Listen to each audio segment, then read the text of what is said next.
Hello and welcome back to Bookish, and welcome to another tag for Tag Tuesday. This week I am doing the Civil War tag, which I believe was created by Alan for Big Hard Books and Classics, and he did the video with Greg when he was visiting with Greg from Another Bibliophile Reads. I'll leave a link to that video down below, and they were kind enough to tag me, so thanks gents for that tag. Also, right before I started to do my tag, like last week when I thought about doing this tag, I saw a great version of this tag by Vin from Revenant Reads. I'll even link to his video down below. There's going to be a lot of similarity between our answers to these tag questions. So, if you've gotten to this point and you think, maybe you want to watch Vin's instead, please feel free to do that.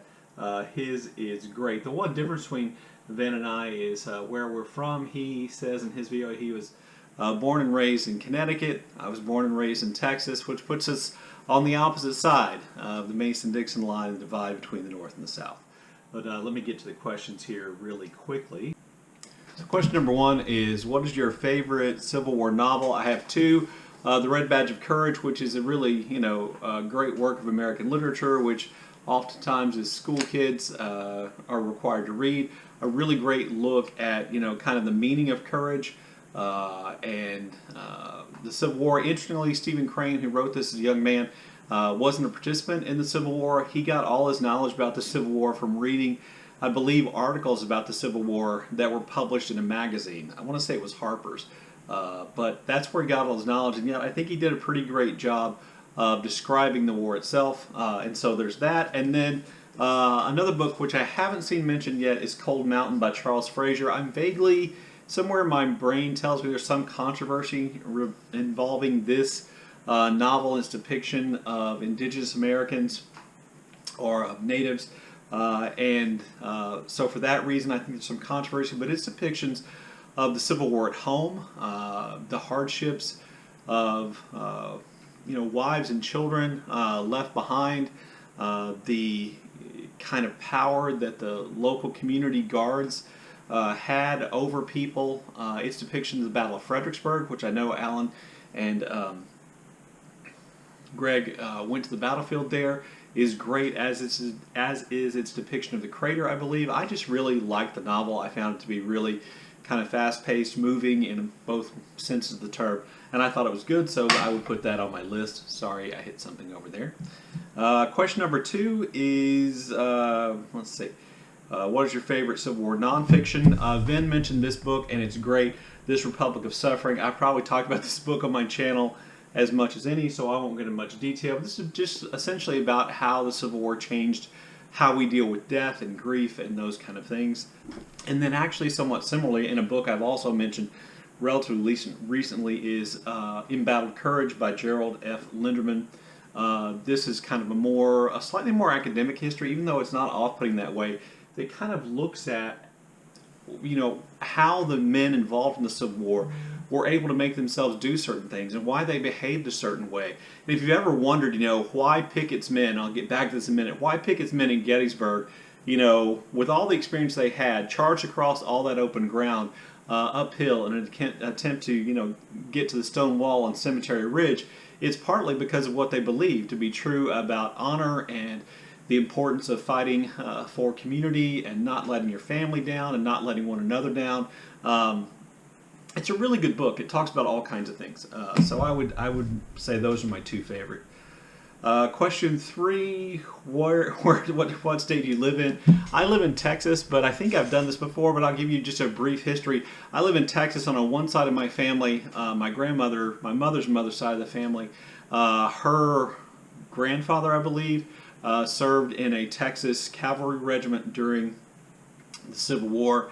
As a matter of fact, when I was in college, I think, she had done genealogical research and joined the Daughters of the American Confederacy, and they actually came out and performed a ceremony over his grave. So there's that. On my father's side,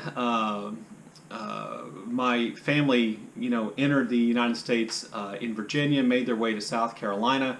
From South Carolina, they made their way to Georgia, from Georgia to Mississippi, and from Mississippi to Texas. All that movement probably indicates to you that my family was not wealthy enough to own slaves. That doesn't mean they didn't participate in the Civil War. They did. Let's see.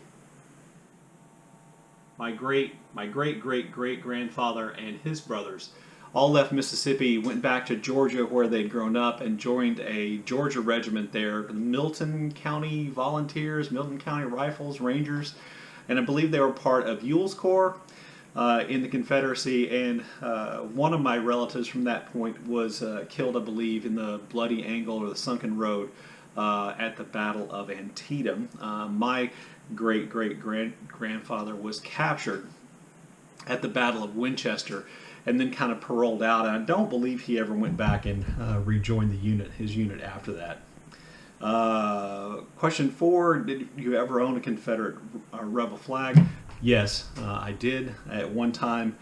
Owned one of those when I was in high school, when I really didn't know fully what that all signified, and when I was still caught up a lot in the myth of the lost cause, and I guess at the time we didn't call it that, but the kind of heritage, not hate, the South will rise again kind of atmosphere that I grew up in the 1970s. Despite the fact that my parents were, staunch supporters of civil rights, even politically in the 1960s and 1970s, that kind of lost cause mentality is so pervasive in the South that you really have to work to get yourself out of it. Which hopefully I have done that work fully. Let's see. And then question 5, how do you feel about Confederate State memorabilia or Confederate memorabilia? If you want to collect Civil War things, I think that's fine. If you're talking about flying the Confederate flag, absolutely not. Number one, what people refer to the Confederate flag is not really the official Confederate flag, to be honest with you. There was no official Confederate flag, but this one right here, which is actually the flag called the Stars and Bars, was actually probably as close as the Confederacy came to having one official flag, and it's not what more often is referred to as the Confederate battle flag. So if you're flying the Confederate battle flag and saying heritage not hate, you're flying a flag that doesn't necessarily represent your heritage, and which was adopted by hate groups and does represent hate. So the Confederate battle flag is a representation of hate and racist hate and all those kinds of things. So question 6, I think, will let me expand on this a little further. Question 6, which is the bonus question, how do you feel about the renaming of ships, military bases named after Confederate generals, taking down Confederate statues? Rename them all, take down all the statues.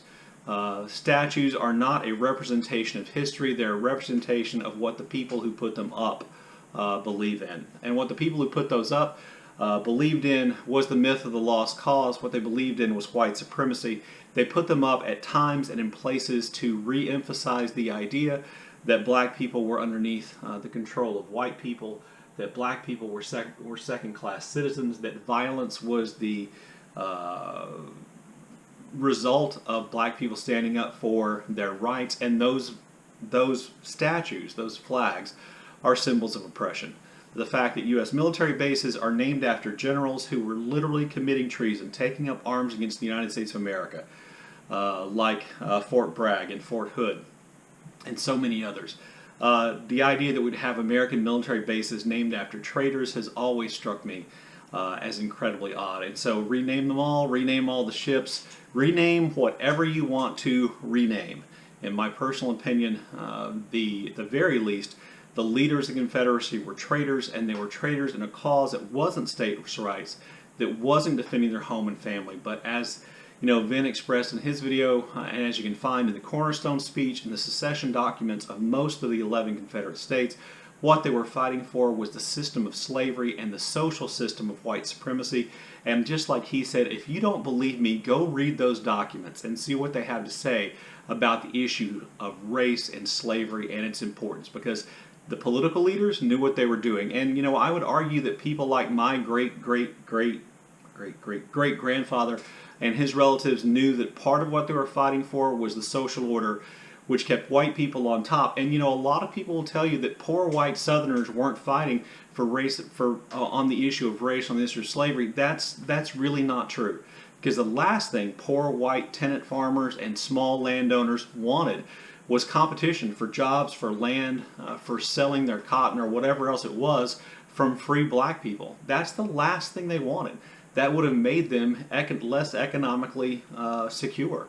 And so they were definitely fighting for that. They were fighting for the social idea that they believed, the racist white supremacist ideas that they believed in, whether they owned slaves or not. So there you go. There's my rant. That should finish up the Civil War tag. I think I answered all the questions in the way in which they were supposed to be answered. If I did not, please leave a comment in the comment section down below. And as always, thank you for watching.